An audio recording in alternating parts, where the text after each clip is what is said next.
Hello and welcome back to Tidbit of Torah.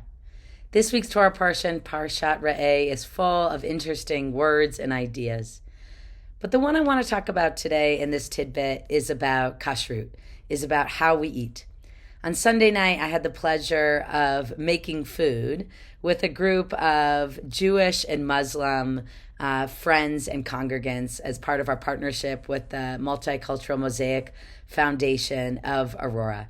We made these lentil balls and we made shakshuka and we laughed and we cut vegetables and we ate together. We shared our blessings from the Jewish tradition and Islam.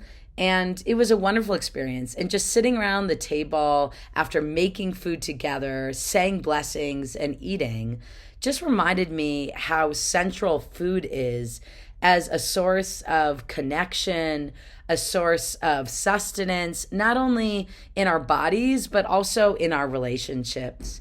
For each of us, our relationship to food is a little bit different. For some people, it's really positive. They love food. They love sitting around with people. For other people, it's a little more, can be more challenging. There's times in our lives where we may have a less healthy relationship to food, overeating, undereating, controlled eating, not be able to eat as much because we're on a restricted diet or where food is not making us feel so good.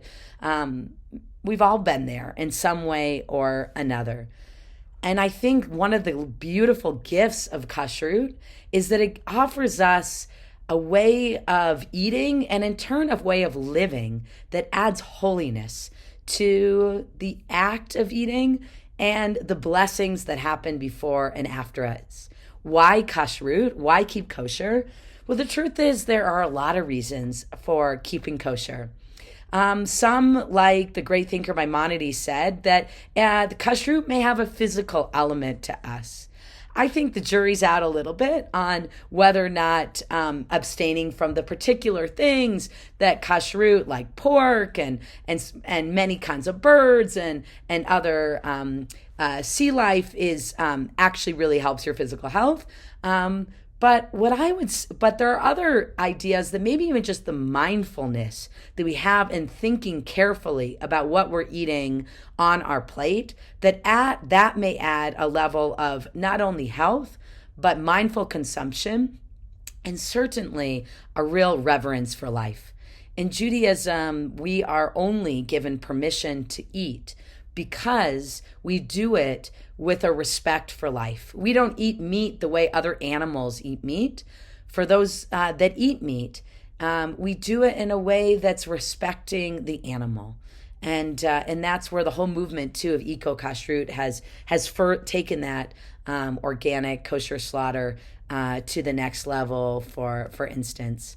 But for each of us, I wonder what it is. What is it about the ideas of kashrut, the ideas of how we eat, that help it be a meaningful process for you?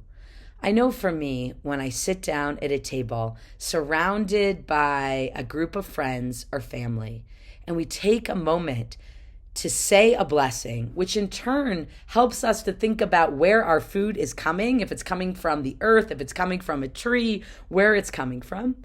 And then we take a moment and plan the meal, sit down, eat, and offer gratitude after us. It turns eating from an experience that's just about getting energy to an experience that's about getting life.